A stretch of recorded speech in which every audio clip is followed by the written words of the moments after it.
you ever been working on a document in InDesign that had multiple pages and found changing page numbers to be a bore? You may be happy to find out that InDesign can automatically number the pages for you. In this quick tip, we will be adding page numbers to an InDesign document. We will use automatic page numbering so that once you set this up, we won't have to manually change numbers for every page we create.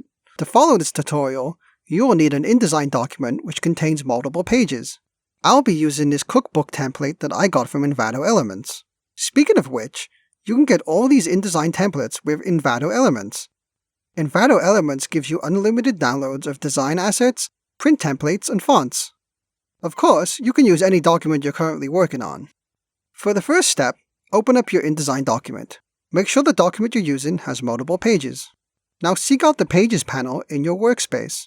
If you don't see it, you can find it by going to Window, Pages. With the Pages panel open up the master page by double-clicking your master page. Now select the Text tool from the toolbar. Then, click somewhere on the right page to start a text box. Now we'll go to Type, Insert Special Characters, Markers, Current Page Number. Notice that the default symbol is an A. This just lets us get an idea of where our page number will be on the page. Next, let's double-click on the other page and repeat the process again by placing text down, then go to Type, Insert Special Characters, Markers, Current Page Number. Now if you go through your pages, you will see that the page numbers have been automatically numbered in the same style. So if you change the style of the symbol on the master page, the style of the page numbers will also change on every page. One of the great things about this technique is that the page number is now on every page. One of the bad things about this technique also happens to be the fact that the page number is on every page. This includes the cover and the inside page of our book. In this case, I want to start counting from the page of contents.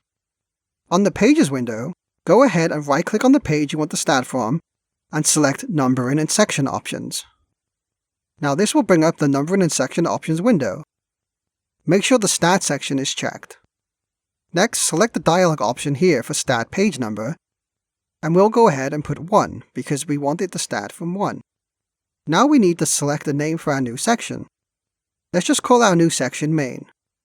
In the section prefix area, type in your section name. Now go ahead and select OK. Notice that there is a small arrow above the page to indicate the start of a new section. Now you can see that the page numbering started at a new section. From here, you can clean up your design by changing the style of the numbers on the master pages. You can also go ahead and remove the numbers from the pages where you don't need them. And there you have it. You can now add automatic page numbering to your projects. We hope you enjoyed this quick tip tutorial. If you found this useful, then check out these other amazing InDesign tutorials from Envato Tuts Plus, and remember to subscribe to the channel. Thanks for watching!